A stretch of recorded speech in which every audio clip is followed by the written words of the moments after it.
እንኳን ወደ ፋርማኮን የጤና መረጃ በሰላም መጣችሁ።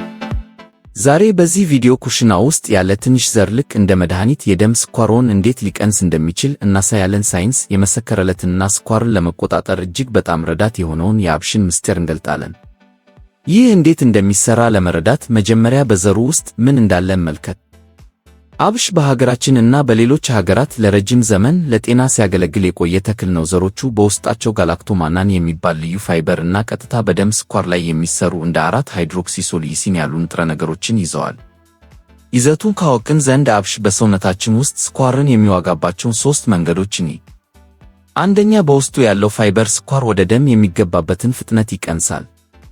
ሁለተኛ፣ ቆሽት ኢንሱሊን እንዲያመነጭ ያነቃቃል። ሶስተኛ፣ የሰውነታችን ሴሎች ኢንሱሊንን በሚገባ ተጠቅመው ስኳርን ከደም ውስጥ እንዲያወጡ ያግዛል። ይህ በቃል ብቻ የሚነገር ሳይሆን ዘመናዊ ምርምርም ያረጋገጠው እውነት ነው።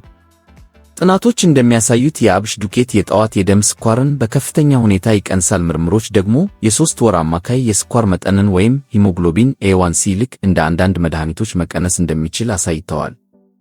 ጥቅሙን ካወቅን አዘገጃጀቱ እንዴት እንደሆነ ደግሞ እንመልከት።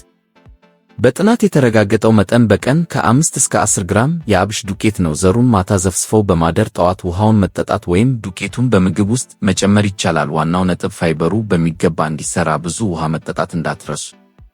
አብሽ ተፈጥሯዊና ደህንነቱ የተጠበቀ ቢሆንም ልብ ሊሏቸው የሚገቡ ጠቃሚ ጥንቃቄዎች አሉ።